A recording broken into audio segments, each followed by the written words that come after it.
What is the letter that is our imaginary unit? I. So you know that much, okay? All right. What is I? What does it stand for? The square root of -1. The square root of -1. Okay? Therefore, I equals the square root of -1. Okay? So complex numbers have a real and an imaginary part. The way we write our complex numbers are of the form A plus BI. A is considered your real part, okay? And B is considered your imaginary part. And on Monday, you're going to learn how to graph an imaginary number. It's simply the x-axis is A and the y-axis is B, okay? Very simple, all right? So if I give you 5 minus 2i, what's the real part? 5. What's the imaginary part?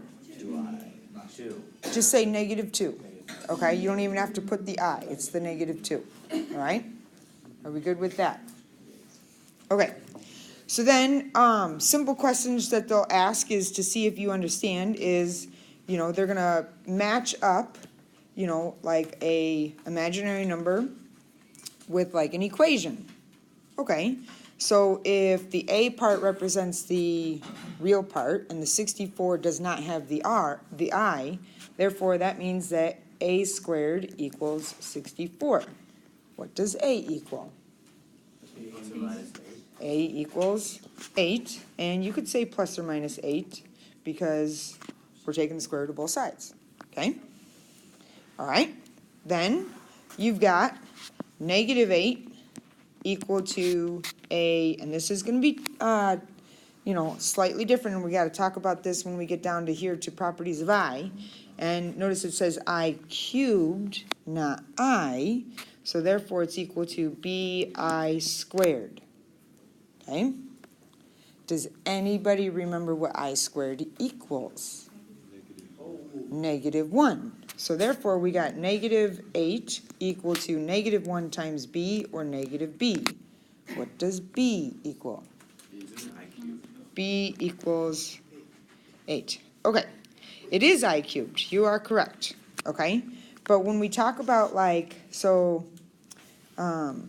you know how we have A plus BI? You always leave one I behind because then the part in front represents your imaginary part.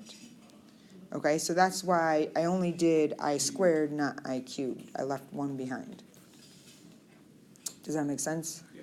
Okay. So you're showing with the I. Yeah. Okay. All right, so Dale was able to figure out that I squared is equal to -1. Okay? If you didn't understand that, we're going to kind of go through it. And here's the objective in this section. I should be able to give you I to any exponent, like I to 102. And you're going to simplify that down. There are 4 possible answers. Okay? So I, which is the square root of -1, we're just going to leave as just I. I squared, which is the square root of -1 squared, remember the square root and the square cancel, is going to be -1, like Dale said. Okay? I cubed, which would be I times I squared, is -1 times I, or -I. Does anybody happen to know what I to the 4th is? 1. Oh, you guys, all right. So here are your 4 possibilities. I, -1, -I, and 1. And it just keeps going in that cycle. So when I get to I to the 5th, that's the same thing as I to the 6th is -1, I to the 7th is -I, and I to the 8th is 1. All right. So if I were to ask, what is I to the 33rd power, how do you do it? You divide by 4. 33 divided by 4 ends up giving you what? So you'd have the remainder of 1. Okay. All right. So he says 33 divided by 4, because there's 4 possible answers, gives you a remainder of 1. Remainder of 1 means that it's I. So I to the 33rd power is equal to the same thing as I. It's confusing? No, it's simple. It's just Oh. the way he said it was just. Okay, So here's the thing though, okay? If you have to divide by 4 because there's 4 possible answers, are you gonna use a calculator? No, you get to use I your would. brains. You wouldn't? Okay, because if you would, what would 33 divided by 4 give you as a decimal value? 8.467. How about 8.25 exactly? So anything that is a 0.25 is gonna be an I. Anything that has a 0.5 will be a -1. Anything that has a decimal value of 0.75, which is a remainder of 3, is going to be -I. And anything that goes in evenly, like I to the 80th, does 4 go into 80 evenly? Sure does. That would be just plain old 1. Okay? So you can do it in terms of like remainders, like Anthony said. So this would be remainder 1, remainder 2, remainder 3. Okay? No remainder at all. Or if you end up using your calculator, just 0.25, 0.5, 0.75, and then it goes in evenly.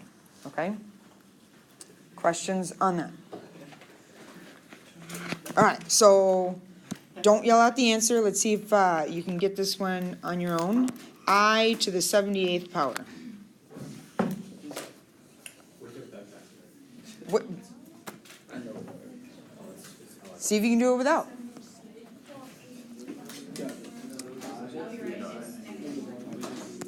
All right, so everyone understands that equals a -1. All right, good. All right, so then what we're going to do is just apply that to, simplifying. Okay, so if I had the square root of -45, you know to take out the negative and make this I root 45. And now just simplify the square root of 45. What number is going to 45? 9 and 5, so what can we write this as? 3I root 5, okay? And we did, an example like I to the 23. Do we need to do that one? I to the 78, we already did. Okay, so then we come down here. Example 6. All you got to do is you got to try and think about simplifying first. So this is 2 minus I squared. Well, what's I squared? -1. And then plus 4 times I cubed, which is -I. And then minus 5 plus 7I. So now I've got 2 plus 1, because minus a negative. And then minus 4I, because 4 times -1. And then minus 5 plus 7I. So if I combine 2, 1, and -5, what do I get? -2. Okay. And then -4I and 7I make 3I. Okay? So idea there is just make sure that you simplify your, powers of I, and then go from there. Okay? All right. From there, we go on to adding, subtracting, multiplying. Okay? Adding, very simple, combine like terms. What's 3 plus 4? 7. -2I plus 7I. Done.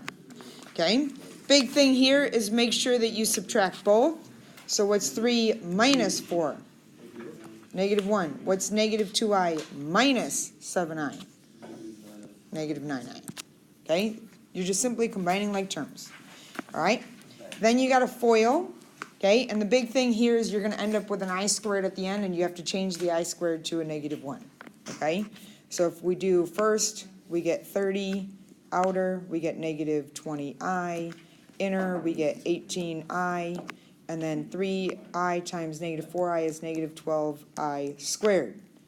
But I squared is the same thing as -1. So that makes that into a positive 12 because -12 times -1. So now if I go and combine like terms, I've got 30 plus 12. 42. -20I plus 18I minus 2I. Okay? Everybody good? All right. So example 10, just reminder, I is a radical. You're not allowed to have radicals in the denominator of a fraction. So we have to get rid of it. How do we do that? Conjugate. What's the conjugate going to be? 4 minus 5I and 4 minus 5I. Okay? So we FOIL the top, we gotta FOIL the bottom. When we FOIL the conjugates, remember the i's are gonna cancel out, so it's gonna make it very simple. So the top, 12 minus 15i minus 8i plus 10i squared. The bottom, 16 minus 20i plus 20i, they cancel, and then minus 25i squared. Anybody got the top? 2 minus 23i, I heard. Okay? And then the bottom, remember this is going to become 16 plus 25, because I squared times negative 25, which is 41. Okay? Reminder, in terms of simplifying, all three numbers would have to be divisible by the same number in order to simplify. Okay? That's that heart concept. Okay? But in this case, none of them have the same number, so you would just leave it as is. Okay? Questions?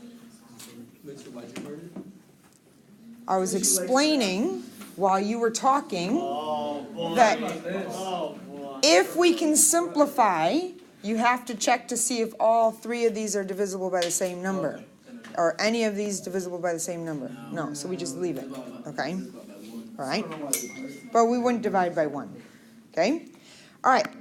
Last part to talk about is this idea of z versus z with the bar over it. Okay?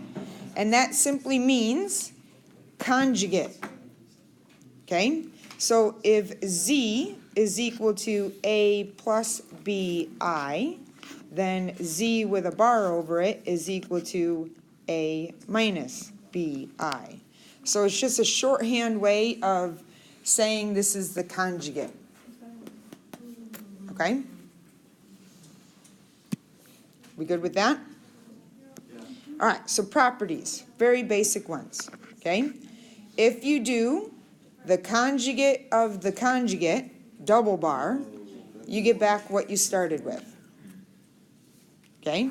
So if I did the conjugate of a minus bi, I would get back to a plus bi. Okay? Number 2, if I did the conjugate of z plus the conjugate of w, that is the same thing as doing the conjugate of z plus w. So what this simply means is you could figure out what the conjugates are first, then add, or you can add them and then do the conjugate. It's up to you. Okay? And that also applies for subtraction. So z minus w, the conjugates, is also equal to z minus w. It also applies to multiplying. So the conjugate of z times the conjugate of w is equal to z times w, and then do the conjugate. And it also applies to dividing. So the conjugate of z divided by the conjugate of w is equal to doing the dividing first and then finding the conjugate. So order really doesn't matter. Okay? And, last one. And that is if you do the conjugate and then raise it to a power, that's the same thing as raising it to a power first and then finding the conjugate. Okay? So just basic properties. Okay? All right. Practicing with this, and you know, this is very, very similar to, what's at the top of the paper with the adding, multiplying, dividing. So you just tell me if we need to, do all of them or not. Okay? But we could start with like A. If z is equal to 3 plus 2i, this is basically saying take 3 plus 2i, multiply it by its conjugate of 3 minus 2i. And then you just FOIL it out. So as long as you understand that z, the conjugate of z is 3 minus 2i, you're going to be good. So like over here, just take the conjugate of z, take the conjugate of w, and then add them. Okay? Over here, take the z and then divide by the conjugate of z, which means that you have to multiply top and bottom by the conjugate of z, which is z. This looks confusing, like the properties, but it's Okay? Do we need, does one of them look confusing enough that we need to walk all the way through it? No, like looking at it, it just doesn't look so simple, but like. Sure. So FYI, anytime you take a value and multiply it by the conjugate, it should always end up being a squared plus b squared. So in our case, it should end up being 9 plus 4, or 13. And the reason why it would always be a squared plus b squared is because the I squared will change the -1, and a negative times a negative makes it into a plus. So, did you get 13? Yeah, so for B and D, are they the exact same answer? B and D are going to be the exact same answer. So that's one of the things that, like, we could have done those first and then wrote the properties so that you could see the relationship, but they're going to be the same. Yes. Okay? And so, like, what I was saying down here for C, if you got 3 plus 2i, and you're dividing by 3 minus 2i, you're going to multiply top and bottom by 3 plus 2i, because it's the conjugate of the conjugate. Okay? The conjugate of the conjugate. Yeah, say that 10 times fast.